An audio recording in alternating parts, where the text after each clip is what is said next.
Hello everyone. రెస్టారెంట్కి వెళ్ళి order చెప్పేంత ఈజీ అయితే కాదు ఈ బటర్ నాన్ చేయడం. అలానే అంత కష్టమని కూడా చెప్పట్లేదు. సో నేను ఎప్పుడు రెస్టారెంట్కి వెళ్ళినా మ్యాక్సిమం రెండైతే ఖచ్చితంగా ఆర్డర్ ఇస్తానన్నమాట. ఒకటి మంచూరియా, ఇంకొకటి బటర్ నాన్. సో ఈసారి ఇంట్లోనే తయారు చేసుకుందామని చెప్పేసి ఇలా చేస్తున్నాను. సో ఒక కప్పు మైదా పిండి తీసుకొని 1 స్పూన్ సాల్ట్, 1 స్పూన్ వంట సోడా, అలానే 1 స్పూన్ షుగర్ వేసి బాగా కలుపుకోవాలి. నెక్స్ట్ కొంచెం సరిపడినంత పెరుగు కూడా వేసుకొని బాగా కలుపుకోవాలన్నమాట. నెక్స్ట్ కొంచెం కొంచెం వాటర్ వేసుకుంటూ చపాతీ పిండి కలిపినంత కాకుండా కొంచెం సాఫ్ట్గా కలుపుకోవాలి.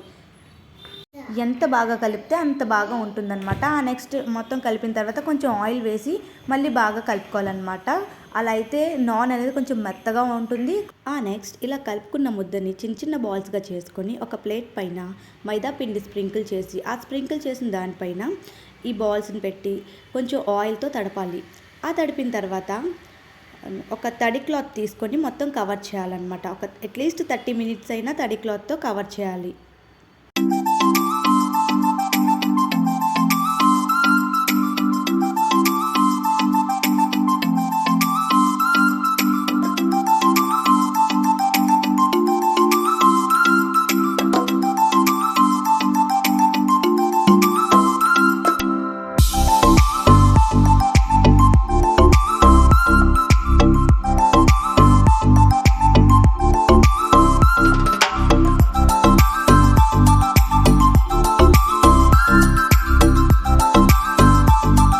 సో 30 మినిట్స్ అయిన తర్వాత ఇలా మనం చపాతీలు చేసుకున్నట్టు చేసుకోవచ్చు అనమాట. ఈజీగా చేత్తో కూడా అయిపోతుంది. ఇలా చూడండి, మైదా పిండి కాబట్టి చేత్తో చేసినా సరే ఇలా సాగుతూ ఉంటుంది. సో దీన్ని కాల్చే ముందు వాటర్ని ఇలా అప్లై చేయాలి.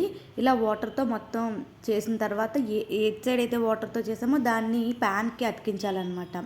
సో మనం బ్యాక్ తిప్పేటప్పుడు అది కింద పడకుండా ఉంటుంది. చూడండి, ఇలా కాల్చుకోవాలన్నమాట. ఇలా తిప్పుతూ కాలుస్తూ ఉంటే నాన్ అనేది అన్ని సైడ్లు ఒకేలాగా ఈక్వల్గా కాలుతుంది. సో టేస్ట్ కూడా బాగుంటుంది.